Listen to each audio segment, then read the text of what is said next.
All right, perfect. Yeah. Well, Awesome. America, we're live. It's Friday. I don't even know the date, the 18th. Lisa just got back from India. Melissa is at a rest stop in New Jersey. And Umair, he is not at home, but we don't know where he is, but he will tell us later. Um, Never reveal I, that. I, I'm in Atlanta, Never which is reveal your unexciting. location. Yeah, yeah, yeah, yeah.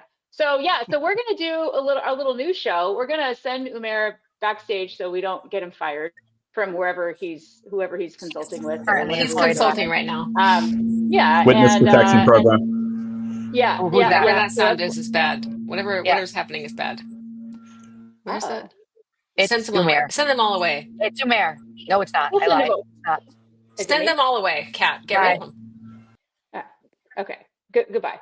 So anyway, whatever. That's I feel like that's normal. I feel like wouldn't be the Fine. talk show if we didn't have multiple technical difficulties.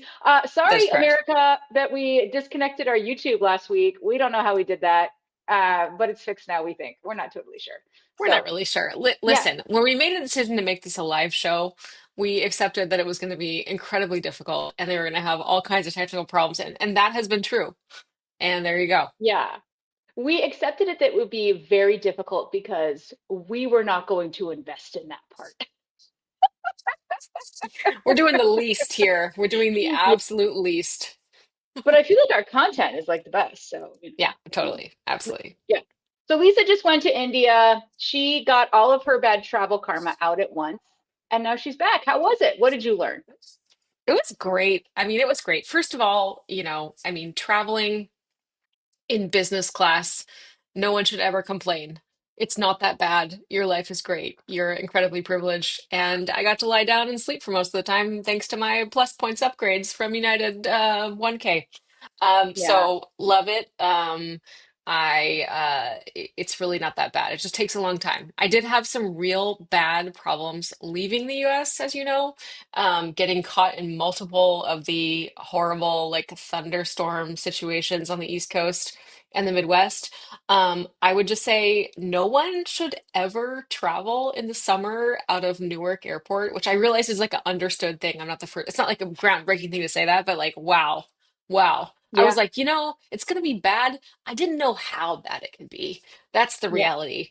Yeah, Melissa's looking at me from backstage here like you are a dummy, and she's right because I am a dummy, and that was a mistake.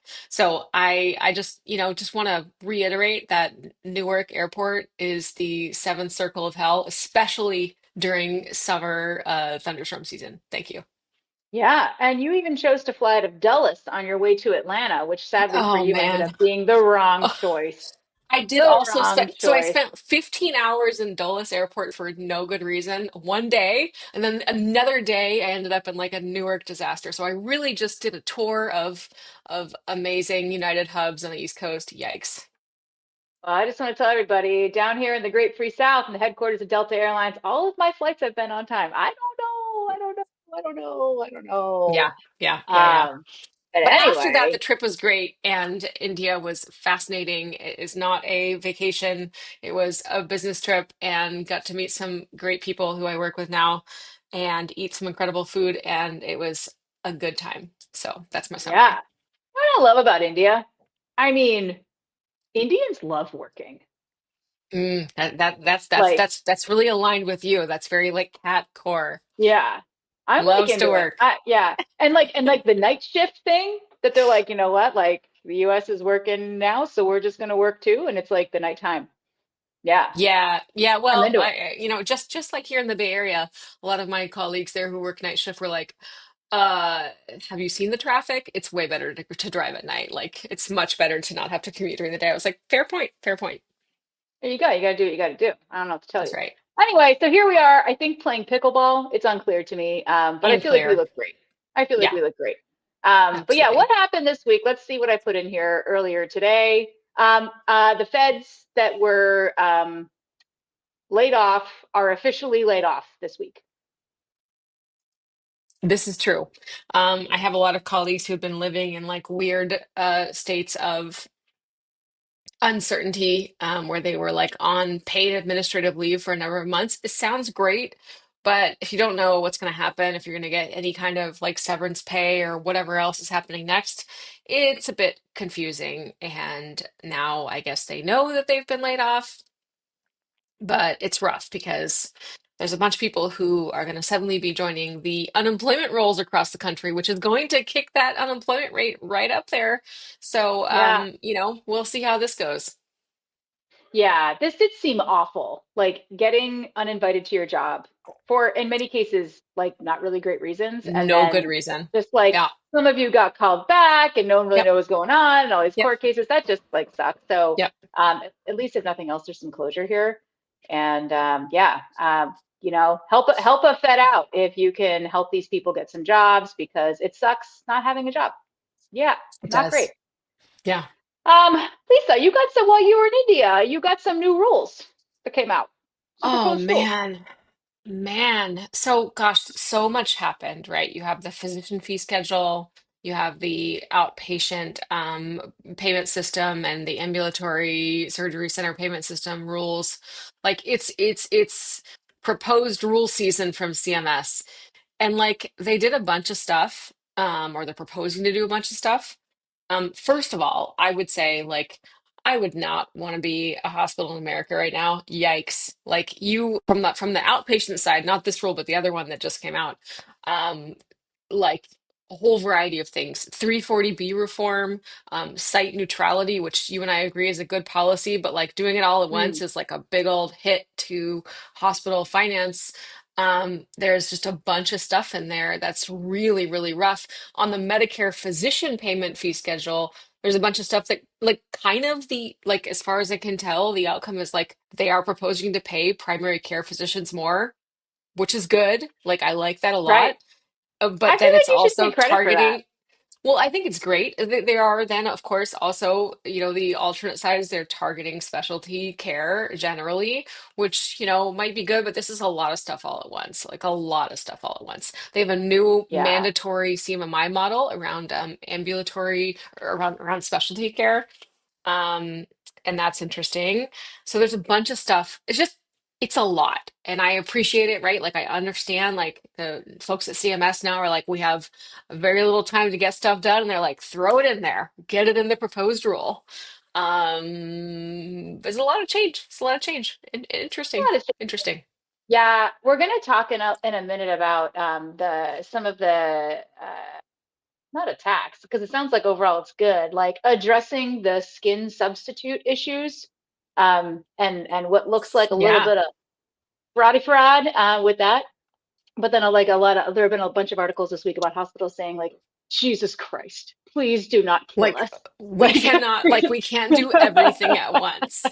Like yeah, this bottom is line, not our here's the fault. thing. Like those hospitals have to stay open. Like there are many that are at risk of closing. Yes, I am also very critical of like hospital CEO salaries and like whatever else, but like at the end of the day, if I have an accident or I get sick or somebody gets cancer or whatever it is, you freaking want that hospital to be open. Just saying. You do. And like Yeah, I'm just getting a little saying. worried. Yeah, just saying, just saying. Yeah. Well, and there's like there's been I don't actually know if this how much this administration cares about consolidation. I know the Biden administration was mad about it a I lot. care. Um, I care too. I care too. One of the reasons we have mass consolidation is overregulation and obviously like not paying doctors. Like that's one of the reasons why that happens. And saying it's other things is actually like kind of freaking bogus. It's not because everybody's like money grubbing. In many cases, they can't even make margin. So I do hope that people are paying attention. If we still care about consolidation, I hope people are thinking about that stuff. And then the Remember, other everyone, thing there is not one bogeyman in healthcare. Everybody has their hands out. It's not just one bad that's guy. true. It's not That's just the true. hospitals, not just the payers, not just the health tech companies or the med device companies or the pharma. It's all of the above. So do not, Not just the health tech talk show over not here. just It's not us just us. with our. Not just us. That's right. Yeah, That's right. with our potential, maybe we won't pay money. Maybe we won't be in debt this year. We'll see. But yeah, Big the other bucks. thing here is there's the answer when anyone says, oh, like the rural hospitals will shut down. Some senator says like, what about our $50 billion rural hospital transformation fund? Like I just don't think that's enough. It's not enough. It doesn't cover at all the full cost of what they're proposing to cut or what they already, signed into law to cut. Number one. And number two, oh, how do those $50 billion get doled out? Let me guess. There's a consulting firm that's going to get hired and it's going to take 25 billion of that, and then they're going to dole out the remaining $2. The end. Yes, we are in fact money grubbers. That is Yeah, listen, correct. I'll But like, if someone wants to give give me a me 50 break. billion, I'll take it. 50 Yeah. billion? 50 billion is going to be gone in a heartbeat. No way. No way, man. No way. Yeah, I don't know. It's not great. I also haven't read the rules around like what it takes, but I'm sure every single, in addition to consultants wanting to manage that and recommend, every single consultant out there is advising other companies on how to get that money, right? So I don't know. It's just Money's that's already what. gone. Money's already gone. Yeah, we should get someone to tell us who's even administering that. They probably can't come on our show, but There was I want to say an article about that recently. I just like half read out of the corner of my eye. Anyway, the point being like the way to like keep rural hospitals open is not to have a slush fund. It's to like make sure people get healthcare coverage and appropriate. Yeah, Scott has the answer here. States have to apply God for always it. knows. Good. So that means consultants have to apply for it. Consultants have to That's advise the right. states. That's right. Before year's end. It's Yeah, totally going to happen. We're on it right yeah. now. Let's Yeah, go. Mathematica. Here is you're coming back, baby. You're coming back. Okay, Well, if Mathematica doesn't do a you lot with the states. Who is it? if you Guidehouse? You guys? yeah. If you are a state, let's say a smaller one, and you want very, very cheap advice on how to get this money, contact Cat McDavitt is what I would recommend. Well, I mean, sure, call me. But I don't know. Okay, contact Melissa Danino because she wants to do business. She's ready. Actually, Cat yeah, McDavitt is call not call ready. Brittany, Contact Melissa call Danino. Brittany, call Brittany Matero and Melissa Danino. Right, They actually right. know. I just show up on the internet these days and write posts about eh, being self-righteous. So, okay, I'm just anyway, saying, I'm moving just saying on. if you want to not pay the big consultant prices and you want to actually get the work done, I would humbly Bargain recommend discount over this here. team right here, right here. We'll do Yeah, it. We'll yeah, do it because we love America. That's why. that's right. We do love America. Hey, Lisa, when are comment letters due on this sucker? In like 90 days. I can't do math, but it's in my I put a bunch of posts up about this. It's out there. Someone smarter than me will Yeah, write it in the comments, but in 90 days from publication. So, got not it. too Love it. long. Sounds great. Sounds exciting. Looking forward to Brendan Keeler's analysis of all of the letters, just like we did for the CMS ASTP RFI. That was great. Sorry, just a moment. I know it might be like not public information, but Brendan Keeler is on paternity leave because he has a new baby. He and his wife Bailey have a new baby, and so maybe he will not be doing all of his comments. I don't know. Well, that is very exciting. We will see if he is not working, because isn't that the reason he's not going to come on our show and debate That is correct. Kristen Valdez is because he's supposed to be on paternity leave. If that guy is still posting on the internet, I feel like he's just dissing us. Possibly. Yeah, agree. Strong agree.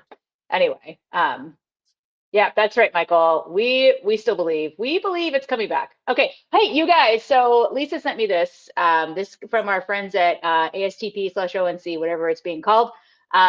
It turns out, you guys, I don't know if you guys know this, but like apparently hospitals everywhere are using direct secure messaging, and apparently we forgot and needed to be No, reminded. that's not what that says. Yes, it is what it says, but also direct messaging beat out fax and mail. It's a big Well, deal. that's okay. That's fantastic. But I just want to say We some are douchey things killing the right now. fax finally in Okay. 2025. I don't think I've ever gone drinking with this Brett Andreessen guy, but I have been on the internet with this Jordan Everson. I like that guy. I feel like I probably like them both. But here's what I want to say. Like, don't you feel like for the past 4 years, all we've heard about is how hospitals don't have any sort of connection? They don't talk to each other. There is no information exchange in the United States of America. As And like, if. weren't our friends at Direct Trust like, wait a second, like, did you forget about us? And then this was the justification for why we need TEFCA because there was absolutely no exchange whatsoever. I'm just delighted that someone wrote an article saying that that's not true. So interesting. I wonder why this is coming out now. It's very Oh, interesting. I can't imagine why this critical information that was already there but being hidden has now been published. I don't know, yeah. guys. It's It's a like it's a official. conspiracy. Look, here's what Scott says. Scott, who is the CEO of Direct Trust, FYI, who knew we did. and Michael Marchant, who's actually implementing interoperability in hospitals and health systems. What Yeah. the heck? What? That's Oh my weird. That's God. crazy. Yeah, it's so weird. I don't It's know. But almost yeah, like the information was already there and it wasn't being published for some reason that I don't understand and can only assume is related to a particular administration's particular goals around a particular network that is not the Freedom Health Data Network. The end. if only it was. I would likely be more supportive, is all I have to say about that. Sorry, this article right here that Jordan Brett published, and which is an analysis of their research, and the one that they also published that was about HIEs and HIE data, which Scott noted here as well. Um, that's based on research they did like last year and before that. It is not Hmm. totally new information, and it was not published before for reasons. Now this is my conspiracy theory. This is my like QAnon. Here we go. I'm ready. Oh my God. No, Do that's you it. feel, It's just that there the information was out there and it wasn't being released. Release the oh my tapes. God. Do you God. feel like it was like censorship? Shut the front door. Could it be? Anyway, Oh congrats to yeah. the Direct Trust fam. Like Yeah. we knew you guys had it. Congratulations on beating the fax machine. You're awesome. Keep it going. Yeah. Listen, Scott, what I'm gonna tell you is this. That's right. The cream always rises to the top after the scum sinks to the bottom. Ouch. Anyway, congrats. Listen, Yeah, that's great. That's excited. great. Excited to beat Mary the Sarah fax. brings up real note, is direct messaging really interoperability? I don't know if it's interoperability, but it is exchange, It's girl. Like this is exchange. Yeah, that's information right. exchange, which is cool. That's Um, right. oh yeah, here's our yeah. Congrats, Catherine and Scott. We always believed in you guys. You We guys are knew great. we knew the truth. Yeah. Okay, all right. That's right. We're gonna move on to something else, maybe. Okay. Oh, Maybe. yeah, apparently there's male birth control that's legit.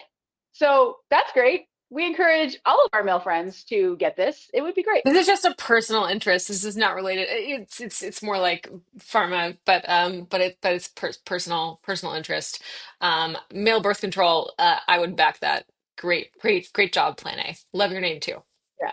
Yeah, A plus. I agree. Yeah. Why have plan B when you can have plan No. All right. And then 23andMe, the great revival. Oh, sorry, Yeah. Lisa. Is there internet? No, I'm good. I think your Georgia internet is going out again. Um, so yeah, I mean, return of Anne Wojcicki, who managed to win a protracted battle to essentially reacquire her own company at a sufficiently discounted rate, which is pretty cool. She started a nonprofit to basically acquire all the assets and I guess maintain or retain all of the privacy rules, as far as I understand, of like people's individual genetic data. Um, I like the outcome versus it being sold to a for-profit company, but I mean, would I like to buy the assets of my own company I started for a fraction of the price? I sure would. It's like an open box discount after you return your own stuff. Like, I don't know. I'm sure I it's mean, you not. have to you got to respect the hustle here. Like that's incredible. Like wow, she wins. Yeah, so did I And delete she my won. data? Did I delete my Yes, data for nothing? Oh, well, apparently. I I feel don't like know. you, Oh, Kat, your Georgia internet once again is going out. Very sad. Kat yeah. Okay, McDevitt. well, I'm gonna move. Okay, I see you. Maybe you don't see me. I What? see you I now, see but you're you? just yeah, it's fine. Okay. Okay, Lisa, talk about skin substitutes for a second while I actually block my children from the internet who are on their VRs. Amazing. You need to block I'm them the working whole on it. time. Yeah. Keep So going. Keep going. basically there's been a bunch of articles about this recently, and that if you look at what was targeted in the new CMMI model, the Wiser model, which is the like very new experimental model for bringing in some types of prior authorization and Medicare fee for service, they targeted skin substitutes. A bunch of the payment rules, so including the ones for hospitals, are targeting skin substitutes. And what they're basically saying is like, hey, the increase in the amount of spending from Medicare on skin substitutes has been astronomical year over year, and it's like completely unsustainable, and it's not like a normal distribution in rise of spending, which implies that, there's maybe some somewhat unethical behavior happening about overprescribing or over applying skin substitutes. It's more of a supplier DME side. And yeah, that's what's Yeah. happening. They're spending a ton of money on it now in Yeah. like a And then really short time. Not good. yeah, like as you can see here, this is like a big increase. Yeah. You know what also, it always makes me believe things when someone who I know is like, you know, maybe not totally a Republican is like very excited about this policy. And there were several people on the internet who are known big D Democrats who were like, fuck yeah, someone finally came for the skin substitutes. So I don't know. I mean, that's just me like, Feels maybe innocent. possibly bipartisan. I think if you Yeah. read, like I found myself reading some of the like, so the way Medicare fee for service works is that there are essentially big insurance contractors called Medicare administrative contractors who are assigned to different regions, and they are responsible for processing the claims for Medicare fee for service. And they deal with these like national coverage determinations and then local coverage determinations, and they can make local coverage determinations, and they have to like publish it just like kind of the government does, like for public comment for the medical community in their region. And going back years now, they've been like, so we're gonna kind of try to keep an eye on skin substitutes, and everyone locally is like, F you, how dare you? You're totally ruining people's lives. It's like really you like I understand, right? I think this is about wound care basically, and which is, very complex, and you have patients and older people and disabled people have really complex conditions and need really careful wound care. But like again, the numbers don't lie. The spending has it's exponentially higher than it used to be. So something is happening. Like I'm sympathetic to the arguments of like, hey, people really need, better wound care, and it's a horrible thing to be suffering from and all this kind of stuff. But like these numbers don't make sense over time. They just don't. Yeah. I mean, that's a great PR move too, to be like, patients are suffering, burn How victims, right? dare Like there's, you? yeah, I mean that, and it's kind of hard to argue with that because you're like, well, shit. But like, I don't believe in numbers, Lisa, but I also believe in numbers. So I don't know, something's going on here, but I'm glad, and it sounds like everybody's glad that they're addressing this, except for hospitals that are also worried that they're going to get in trouble for it, even though it's not totally their fault. So. You. Yeah. Yeah. Okay. So listen, and then Lisa, we had this discussion about DME over breakfast, like before you went to India. And like Abe Sutton in his speech the other day, the other month about like new things at CMMI, he explicitly mentioned DME. And I was like everybody trashes DME. Like why? Like is DME? It's like my thing about PBMs. Why does everybody hate PBMs? And does everybody hate them because they should? And if there's smoke, there's fire. So I've been like trying to research that because you were like, yeah, like there's a shit ton of fraud in DME, like it's bullshit. I've heard that, and then I googled fraud in DME, and this paper came up, and we had Dr. Euban Friend of Park the show, on. Dr. Euban Park. Yeah, we had him on our show, right? So That's right. and he seemed pretty smart. So he wrote this paper. I don't know this Pearl Health, but like he Pearl seems Health is a smart. really big VBC enablement company in the vein Oh, of like Alidate, et cetera. But they do, I mean, Pearl Health does really good work. They're super smart in the space. do And by you the way, think they want to sponsor our show? what's that? Do you think they want to sponsor our show? Maybe. What I will say is that this is what's come up recently is that VBC like enablement companies have been identifying DME fraud. So I'm not surprised to see that this is co-written with Pro Health because they spend a lot of time looking at the claims in the clinical data and like, what the hell is this?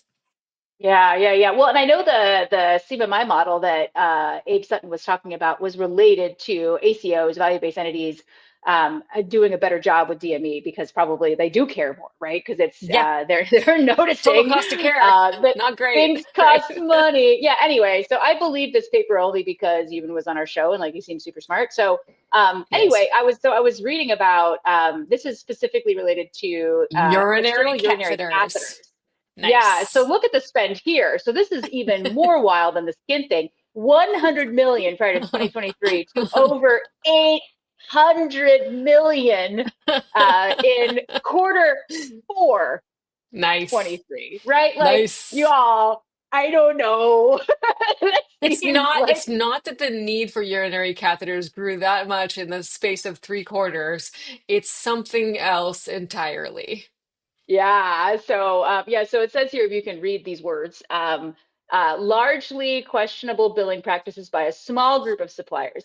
7 entities were responsible for more than 2 billion in spend. I know, y'all. Like, This I is where I go back to don't like, know. hey, love for us to be focusing on fraud, waste, and abuse, and this is what we call fraud, waste, and abuse. Let's Yeah, focus on this, guys.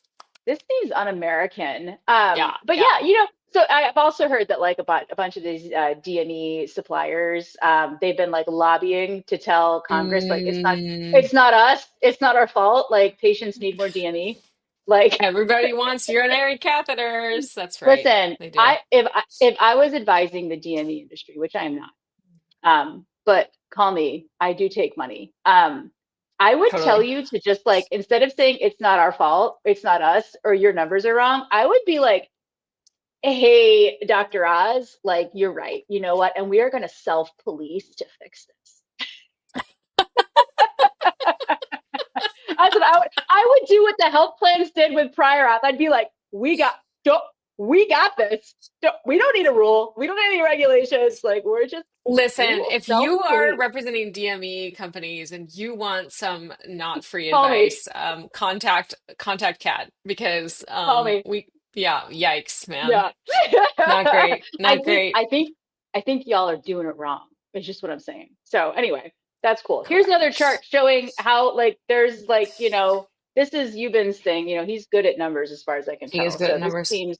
this is that from the same Pearl Health report. So maybe we'll actually do a recap tomorrow and link to this TBD. We'll figure that Yeah, out. got it. Yeah, and our last fraud thing. So listen, everybody loves Dr. Oz. I've met him like approximately for 5 minutes, and I did enjoy that experience. So I don't really know this guy, but it seems like everybody likes him. Also, everybody likes Kim Brandt, and they wrote this op-ed, and I think it's the LA Times. I probably should have copied that part. I think it's the LA Times. Yeah, just about like fraud and like some of what they've found. Y'all might hate a lot of stuff about things or not, but like I do think the fraud, waste, and abuse work here is like pretty on time. Um, they found about 14 billion according to this op-ed. So, and it sounds like several billion of that was external urinary catheters and skin substitutes. So they'll probably find more. So, I mean, I think this is like a good thing. And I'm also like a Kim Brandt fan. I think she's kind of a baller. Also, like, if I have a criticism of her, that she is too humble on LinkedIn. Her She's LinkedIn pretty posts are like, understated. Yeah, it's she's like, pretty I don't understated. usually Yeah, write yeah, about work, but look at this amazing op-ed and all this great work that I did. And it's published in the LA Times. And I'm like, listen, have you not read my LinkedIn post? Like, watch and learn. I will show you how to self-promote like nobody's business. But I guess some people are going to be humble. yeah, yeah, yeah. It's fine. Yeah. Yeah. What do you think, Lisa, of CMS's fraud, Yeah, I waste, and mean, abuse like report? I said, I absolutely want them to focus on this. The critical point is that you have to be not afraid of like upsetting some, quite frankly, like cartels. And I hope that they are ready for that and ready to upset some, powerful and pretty wealthy cartels of organizations, entities who are Yeah. committing some of this fraud. Good luck. Yeah, I mean that's the thing. Like, people get mad and they hire lobbyists and they try to fuck you up. Yep. So, it's a good thing. It's a good thing, Lisa. We are not that Well, important, and no one these really are cares criminal. I about mean, us. what they're talking about here, these are like criminal enterprises. It's not a joke. Like it's real criminal enterprises. So, and they're, in this case, I think the 14 billion they were tracking was from like Russian backed companies. So, like I said, once again, good luck. I'm rooting Yeah, for you. I think there are other crazy things too, though. Like this is a lot of money. Like $14 billion is like, I mean, obviously it's not the bajillions of dollars we're in debt, but like 14 billion is like not a It's small something. amount. I learned I was on like a super fun call this afternoon, and I learned that smoking, like tobacco, still is like a $1 trillion problem that like we all figured we solved before, so no one's paying attention. Like I think there's like Still, lots of other still, things. I think the highest rate of avoidable death in these United States of America. So Yeah, yeah, cool. yeah. I didn't know that, but hey, I like that guy. Yeah. So hopefully more stuff will get figured out to save some money, maybe save some lives. TBD. We don't know. Public Um, health, yeah, public public health, health. public So health. anyway, okay, that oh, speaking of what a Lisa, great transition. That's our last slide. Oh my God. And let's bring up a public health professional. There he is. What the heck? Umair, you're on mute, just in case you're trying to tell a joke. No joke. I am a public health professional. No There's no joke. joke I there. love public There's no health. joke. It was all fun. Amazing. Maybe Amazing. that's the Amazing. joke, Kat. I'm a public health professional. What? Okay. I don't know. I don't know. Umair. So, Dr. Shah, will you please tell our adoring fans, this is your second appearance in the talk show? Because you were live in Arizona last fall, the day before the elections. So Hmm. tell our adoring fans who you are, what you've been doing, and what you're doing now. Yeah. Yeah. Uh-oh. This is my third. Oh, Is it? Did I lose? Can you hear me? No, we can hear you. Go. we can hear you. Yeah, yeah, Are we there? we're Mm. there. I feel like I'm talking. Umair, listen, if you don't come through, Lisa and I are gonna have to make something up for the next 30 minutes. So you Can- better Is, make it. is my Oh, is my band? Yeah. Okay. No. Can you hear me? Are you guys good? yeah. I'm good. Okay. All right. Everything's great. All right. You both of you weren't moving. Neither of you was that like just be quiet. He'll just assume that we're asleep. The web's not working. Yes. Um, Yes. this is my third time on the show.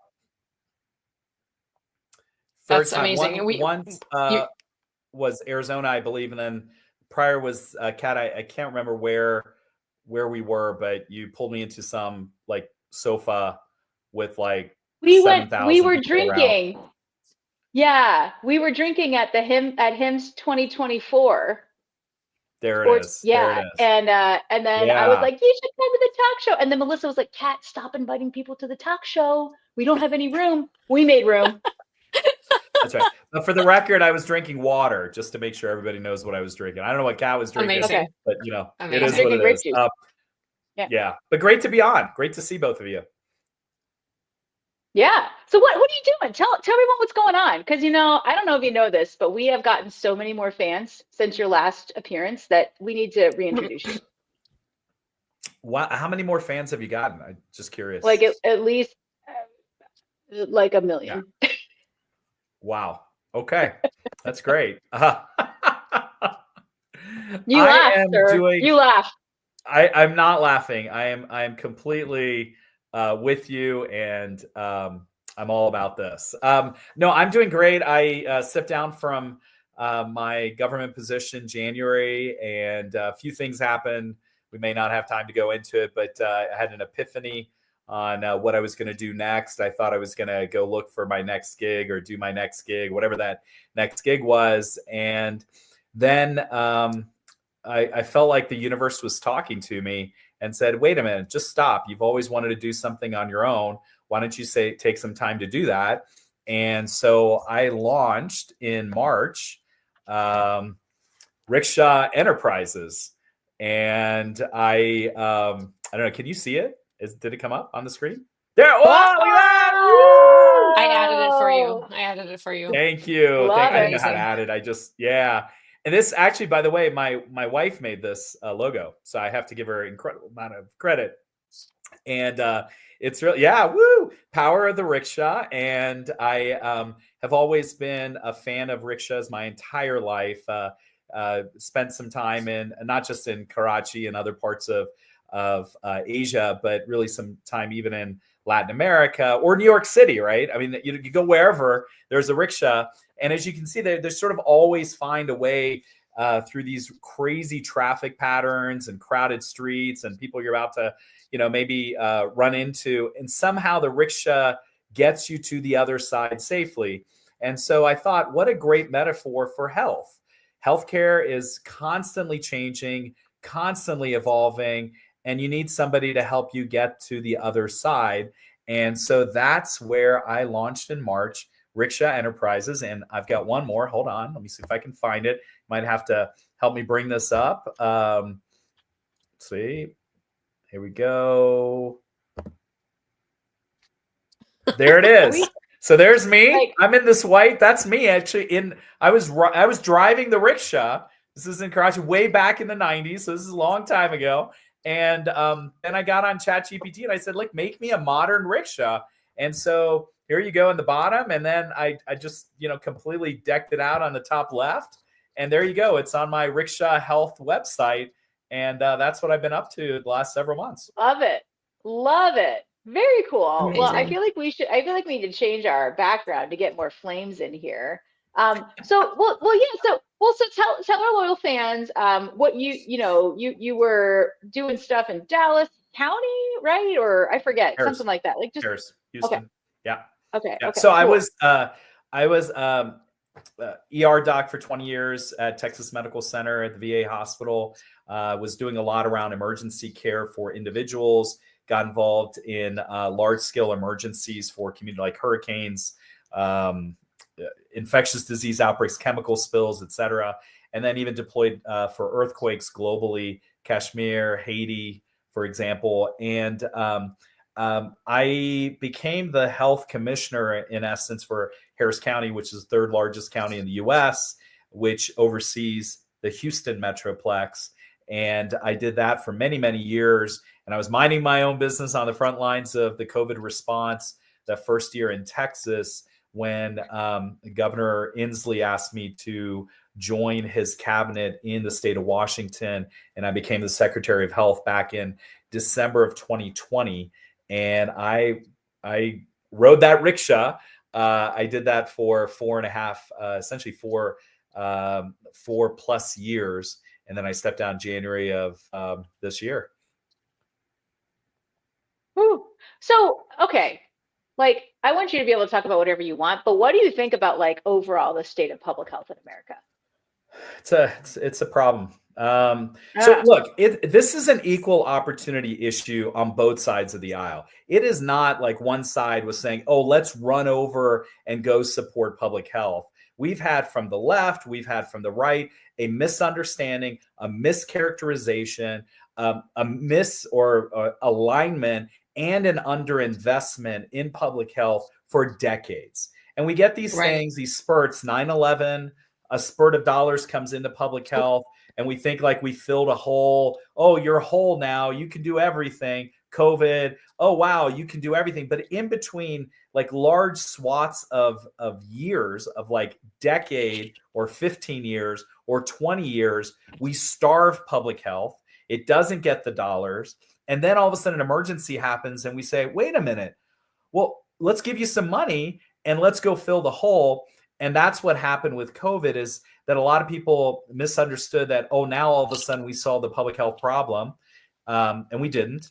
And then we pulled back those dollars. And now public health officials across the country are really in trouble. I mean, they're reeling right now. They've been like on a dime. Their monies have been cut. They've been told, I was just at the health official meeting yesterday in Anaheim, and I will tell you at the local level, they were told, at the state level too, but they were told at 9 o'clock in the morning, you are going to lose $10 million by 5 p.m. Figure it out. And you got people on those grants. And so guess what happens? They try to do the right thing by floating those people for a couple of days, couple of weeks, what have you. Now you're further in the hole at the state level or the local level. So this has just been the state is not in a good place.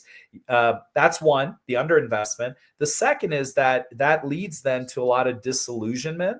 And you've got a lot of people that are just really tired and fatigued and just completely exhausted from everything they've had to go through, pandemics and all sorts of urgencies. And now the political mess where they're, saying, hey, thank you for all your work. Bam, we're going to cut your budget by 30%.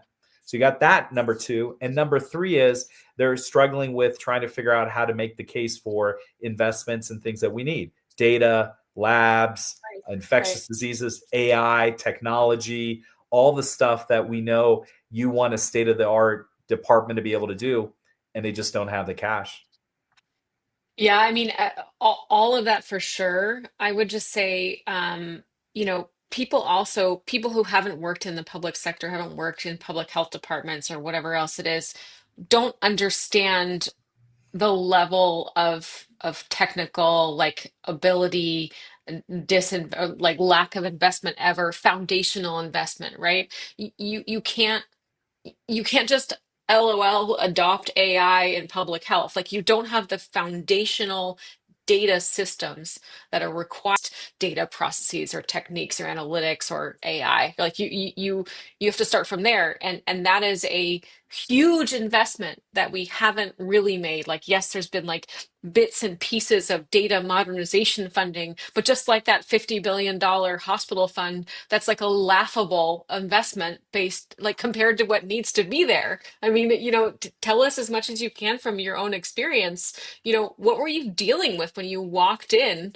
to, public health in Washington? Where they're like, here's our punch cards. I mean, again, we always talk about people, to be clear, like public health professionals are like, will do whatever they have to do to get the job done. They were WhatsApping during the pandemic, whatever they had to, whatever they could do because they had to get the job done. But like the tools are not there. Like tell us what that was like. Yeah, it's interesting. I maybe I'll use the Texas example that I testified in Congress about this, that public health is the offensive line of a football team. Everybody focuses on the quarterback, right? So when Tom Brady wins the Super Bowl, it is Tom Brady winning the Super Bowl, not, the offensive line winning the Super Bowl for the Patriots. And healthcare is the quarterback, right? And you can fill in EMS and you can say it's law enforcement, whatever. But for health, let's say it's healthcare is the quarterback and gets all the glory and gets all the funding.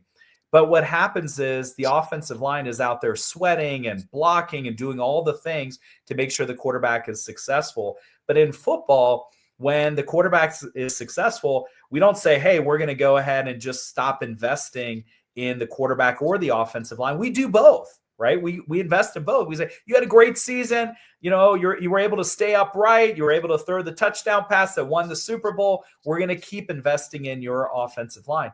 But in reality, in real life, we do the exact opposite.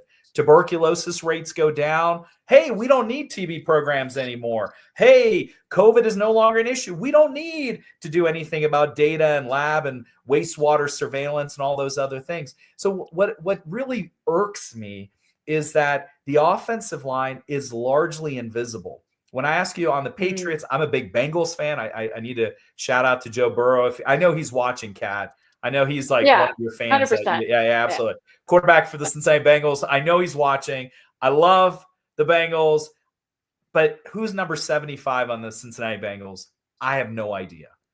That is what I'm talking about. But everybody knows number 9 is Joe Burrow. That's what we've got to really change, is that both sides of the aisle just don't understand that when public health does its job, it's largely behind the scenes, but it's an investment like insurance is for the future benefit of communities. So when I came to both Texas and in Washington, it was the exact opposite, right? You had a shoestring budget. You were trying to use, chewing gum, almost like MacGyver. You're trying to figure out how to put like paper clips together and gum and all this stuff. And what I will always say is that public sector versus private sector is this real notion that in public sector, if it takes 5 people to do a job, you only have 2 people. They're doing the job of those 5 people. And in public sector, maybe you have 6 people doing that, and maybe you're efficient, so you have 4, but you're still pretty close to what you need. But in public sector, you're doing it with less people. But here's the other thing is when you then slash those budgets, here's the part that just gets me. The public expectations they don't drop 20% or 30%. Right. You have the same expectations by the people you serve, saying you've got to do better and you've got to be able to serve us. So that's really what I walked into both in Texas and in Washington, is this real notion of lack of capacity. Yeah, totally. And like, okay, so one of the things we've been talking about a lot is, all right, you are in state government right now in 2025, 2026, and you're in charge of healthcare, public health, social services, whatever else it is. You're the governor. Uh, where do you, how are you going to fund this? How are you going to fund these critical what do activities? you do What do you now? do? Like, how panicked are you? You know, what in the world do you do? Well, you've got to be creative. You've got to make sure that you've got the partnerships. There are monies out there. Don't get me wrong. They may just not be coming down federal, state, local. And you've got to really figure out a way to get to those who have the dollars and be able to convince them with what I think we've done a really poor job in public health is telling the story. Tell the story of what you do matters. Tell the story of Mr. Jones that you served in that community, or tell the story of the constituent who, by the way, votes for that congressperson who just slashed your funds. Make sure you tell that story. And we have done a horrific job of telling the story. We do not communicate well, and we use big words. And Kat, you remember I said this last time. We use this public health speak that people just like, it just glosses over. It's like, trust us because we're public health. No, you've got to be there, engaged, and explain to people why what we do is important. And you've got to invest in those comms tools, those engagement tools, those partnership tools, and those innovation tech tools. So you can have those partners who are telling the story alongside you. That's the only solution. I think that's the only way. You did a nice job of that too. I mean, you had Tony, even though Tony didn't always want you to come on. Tony didn't always want you to come on the show, but like I thought you did it. You had a nice emphasis on all that. He was my offensive line. Yeah, Tony was the man. Shout out Tony. But like, so why do public health people suck so bad at communicating? Like, I feel like this is like the never-ending question. Like, why? Well, yeah. There's two reasons, right? Because that's not how we're trained. I mean, we don't train frankly, you don't go to public health school and they go, hey, let's go talk about social media. And I'm not talking about today. There have been efforts now with a lot of the public health schools that they're changing that. But when I was in public health school, we didn't talk about comms. We didn't talk about, how do you give, value proposition? How do you do debates? We didn't do any of that stuff. It was all epidemiology. Yeah. We're going to statistics, biostats. How about environment? All important things. But if you don't have those soft skills, that's the first thing. The second is that public health people are really cut from this incredible mission-driven cloth, where when they do something or say something, they don't want to be out in front, almost like like someone's going to say you're taking credit for something, or you're trying to take the limelight, and I think that really turns out to be a hard proposition, because you can't have it both ways. If you're going to be behind the scenes so much that people don't even know you exist, then guess what? What I always say is the 3 V's, right? You raise visibility. When you raise visibility, you engender value. When you engender value, you have validation, either pro-health resources or pro-health policies or both. You got to start with raising the visibility. And a lot of public health people just want to quietly do their job because they're so mission driven. But they've got to also think about that you've got to be in the community for people to know what you do in order to value it, so that they can actually invest and fight for you. Yeah. Nice. Yeah. I hear that. So, okay. Shit's real. No one has any money. Well, there's money, but no one, everybody's trying to figure out how to get it. Like, everything's crazy. If and you're advising to your clients, right, that they take the rickshaw approach, right? Figure it out, find money, you can get the job done. How would you tell your clients, who I assume are public health professionals, how to prioritize? Like, what are the top 3 that might go across communities? Yeah. So 2 things. First, let me just say, my clients actually are a combination of, I thought I was going to be more on the public side. I actually have been quite surprised by how many VC startups, tech, private sector have really reached out to me and said, we God want bless your the pop private health. sector. Yeah, we want to hear about how you do population health. I love it, Kat. I love it. I love it. Where's my water? Got my water. I don't know. So let's take the Maha agenda. All right. Uh, Make America healthy again. Kennedy put some stuff on LinkedIn. There were some folks from public health that even some of my colleagues that I was surprised they did vomit emojis as there were things that were putting. Now, you may not like him, you may not like the policies, you may hate all of it, but I don't know if that's going to really engender you to be able to get to the table, because those policies, those decisions are being made. And so where I struggle, and this is a struggle for me, is that even in the Maha agenda, the focus on chronic health, chronic conditions, what's happening with our children, obesity, diabetes, heart disease, mental health issues, substance use issues. These are opportunities that I, as a public health practitioner for 20 years, would have been just clamor and I would have been super excited if anybody at any level of federal government, let alone a figure such as Secretary Kennedy, would be talking about chronic diseases, because nobody ever does. Yeah. So if I'm advising my client, I'm saying that's an opportunity. Don't just sit there and act like it's all bad. You've got to be there engaged. The second is on tech. There is so much going on with AI. There's so much going on with health tech and optimization and digitizing things, and how do you do informatics, and how do we look at databases, and how do we try to become markedly more efficient? That's an opportunity right there. And then the third is to tell that story. So you've got to be able to give people the value proposition of why what you're doing matters. Those are my three. You do those three. Yeah. I think you got a real fighting chance, because guess what? Your community, Kat, Lisa, can't wait 4 years. They can't wait 8 years, 10 years, 12 years. Right now, they're struggling with health issues. Right now, there is a kid growing up in Chicago that's got a challenge. Right now, there is an adult in Miami who's going, what the heck? I've been left out. Are you going to just sit there and wait? You can't. Yeah. And that's the struggle that I have, is that we got to get off our butts and say, no, we've got to do something today, despite how bad we may think the world is right now, because it's an opportunity for us to make a change. Also, like if your response is to put like a vomit emoji on a LinkedIn post, like, wow, profiles encourage. I mean, Jesus, Yeah. Yeah. like very constructive. Like I understand people have feelings. I would just encourage us to put our feelings into trying to make like our communities better versus Well, like what does yeah. that do? What do you do? Lisa and I have been talking about this a lot. I just posted about this today, that like what privilege you must have to not ever have to think about the other side or engage or make change, because the only way you make change is by engaging with the other side. Like that is like real.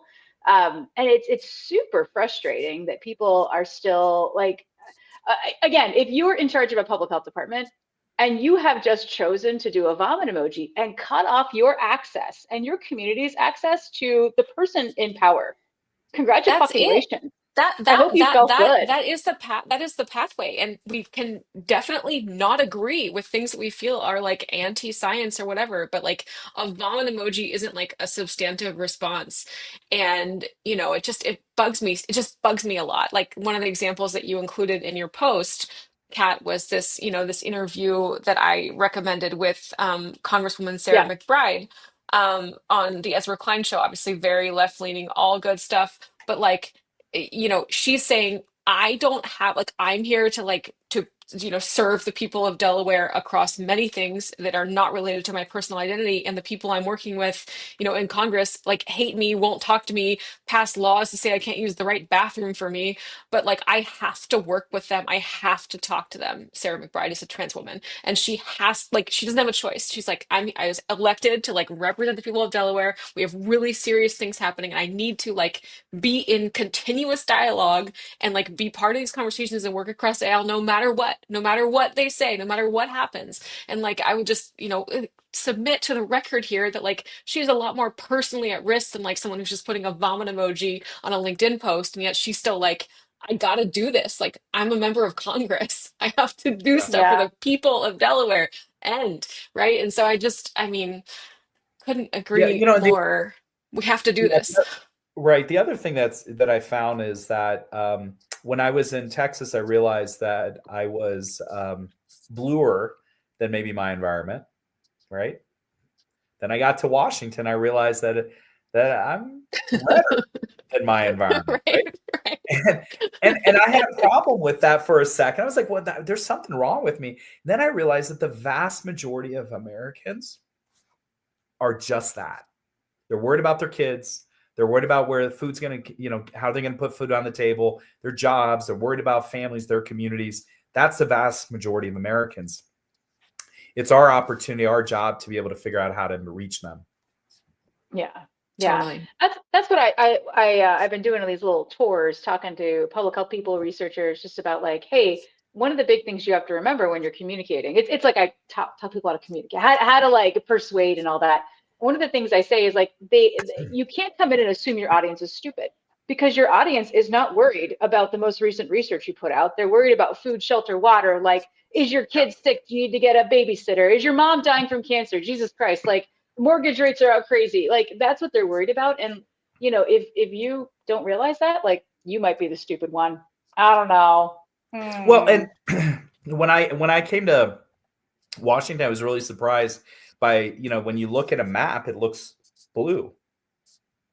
But if you cut the state with the mountains, the I-5 corridor with Seattle, the west side is so markedly blue. You go on the other side, it's markedly red. And I think in the last election, only one county east of the mountains went blue of all the counties on the east side of Washington. So our jobs, I made it was, I think, my first press conference as secretary when I was first coming in, governor was speaking. I said, look, I'm the Secretary of Health, not for one part of Washington or for one people. I'm the Secretary of Health for the entire state of Washington, which meant that you've got to go to other parts of the state. You've got to go to other parts of the country. You got to go to other parts of your community. You've got to engage. You've got to not be afraid to have conversations. And there are going to be times that they're going to be really uncomfortable and people are going to be very upset with you.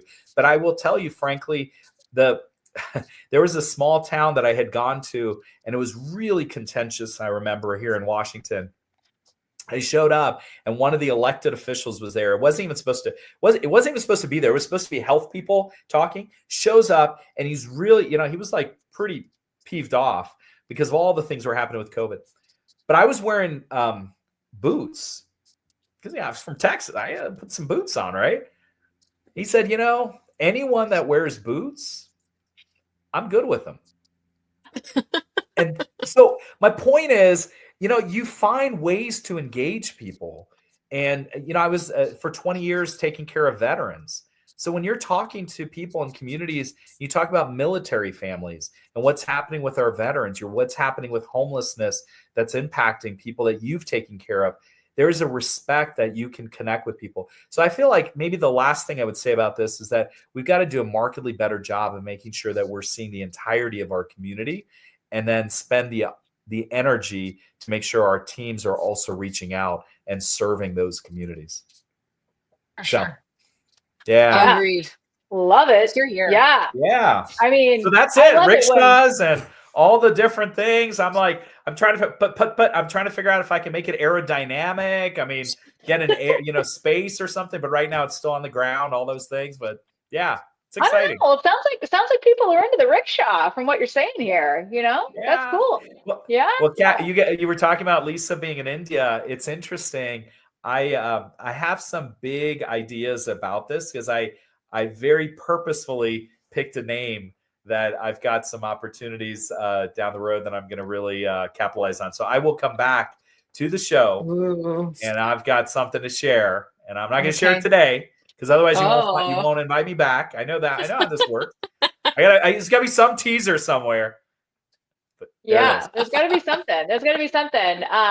Well, we are excited for when that happens, and more AI generated rickshaw images would be great. That would be, next time you come on, we can get our designer to put us in a rickshaw. It'll be great. Oh, yes. Oh, Yeah, I love Okay. We it. got to, yeah, yeah. we got to do it. Got to do it. Yeah, we'll just be like, Yes. listen, Umair's coming back, no big deal. Yeah, awesome. Well, Umair, I thank you for love it. joining us from wherever you are. I know this is an undisclosed location, which we are here for. And thanks for joining us, and happy Friday, America. Oh my God. I Happy love Friday, it. Yeah, everybody. Talk to you all Happy soon. Friday, Be like, everyone. do Thank you. smart things. Okay, bye. do That's right. smart things. Save America. That's right.